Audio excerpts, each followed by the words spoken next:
Hello दोस्तों, मेरा नाम है आरती और आप मेरे साथ बने हुए हैं ज़ीरो सब्सक्राइबर चैनल पर, जिसमें आप सभी का बहुत बहुत स्वागत है।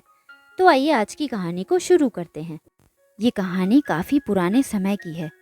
एक बार एक लड़का अपने पिताजी के साथ रात के वक्त एक जंगल के रास्ते से जा रहा था। उनका घर जंगल के उस पार था, इसलिए उन्हें हर दिन स्कूल के बाद वापस आने के लिए वही रास्ता लेना पड़ता था और इसी वजह से शाम काफ़ी ज़्यादा हो जाती थी। उस दिन आसमान में बादल भी थे, अंधेरा भी कुछ ज़्यादा ही था। जंगल का रास्ता सुनसान था। कभी किसी जानवर की आवाज़ आती और पेड़ों के पत्ते हिलते तो लगता जैसे कुछ छुपकर देख रहा हो। लड़का डर गया और उसने अपने पिताजी का हाथ जोर से पकड़ लिया और पूछने लगा, पिताजी, आपको डर नहीं लगता क्या? उसके पिताजी थोड़ा मुस्कुराए और बोले, डर लगता है बेटा, पर डर से भागकर अंधेरा कम तो नहीं होता है। तुम जहां भी जाओगे अंधेरा ही पाओगे, इसलिए भागने से कोई फायदा नहीं है। अंधेरे को रुककर समझने से ही अंधेरा कम होता है। लड़का कुछ समझ नहीं पाया और वो दोनों चलते रहे। थोड़ी देर बाद पिताजी ने उससे कहा, देख, सामने वो एक मोड़ है ना, वहां पर रुकते हैं। दोनों उस मोड़ पर रुक गए। पिताजी अपने बैग से एक छोटी सी मशाल निकालते हैं और फिर उसको जलाते हैं, लेकिन उसका उजाला इतना कम होता है कि सिर्फ उनके पैर के आगे तक ही रोशनी दिख पा रही थी। लड़का कहता है, इतनी छोटी सी रोशनी से कैसे हमें पूरा रास्ता दिखाई देगा पिताजी? पिता ने कहा, बस इतना ही काफ़ी है बेटा। हर कदम पर बस हमें इतना ही दिख जाए कि अगला कदम कहाँ रखना है, तो हम पूरा जंगल पार कर सकते हैं। फिर पता नहीं अचानक उनके दिमाग में क्या आया। वो अपने बेटे की तरफ देखते हैं और मुस्कुराते हुए कहते हैं, बेटा, जिंदगी भी कुछ ऐसी ही होती है।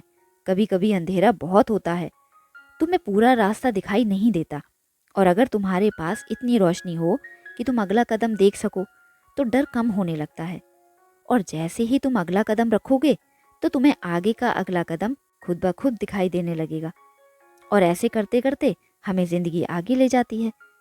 और जब हम पीछे मुड़कर देखते हैं तो हमें पता चलता है कि हम तो काफ़ी रास्ता पार कर चुके हैं।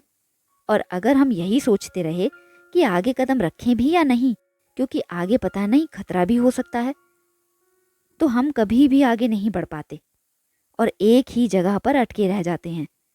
वो लड़का अब चुप हो जाता है और खामोशी से वो अपने पिताजी की तरफ देखता है। उसके मन में डर अब भी था, लेकिन वो समझ गया कि डर का मतलब रुकना नहीं होता। थोड़ी देर बाद जब वो दोनों घर पहुंचे तो लड़का सोचता है, पूरा जंगल अंधेरे से घिरा था, लेकिन हम ठीक ठाक निकल आए। लड़का समझ गया कि जिंदगी में एक कदम आगे बढ़ाओगे तो आगे का रास्ता खुद ब खुद दिखने लगेगा। दोस्तों, किसी ने क्या खूब कहा है कि सोच ये नहीं होनी चाहिए कि रास्ता अच्छा मिले, बल्कि सोच तो ये होनी चाहिए कि जहाँ भी पाँव रखो वो रास्ता ही अच्छा बन जाए। दोस्तों, ये कहानी हमें ये सिखाती है कि जिंदगी में हम कभी कभी चाहते हैं कि पूरा रास्ता हमें एक साथ ही दिखाई दे जाए, लेकिन ज़रूरत तो सिर्फ इतनी होती है कि एक कदम आगे तक रोशनी हो। बस उस रोशनी के भरोसे चलते रहो, रास्ता खुद ब खुद बनता जाएगा। दोस्तों, ये कहानी यहीं ख़त्म होती है। आई होप आपको ये कहानी अच्छी लगी होगी। अच्छी लगे तो लाइक, शेयर और सब्सक्राइब ज़रूर करिएगा।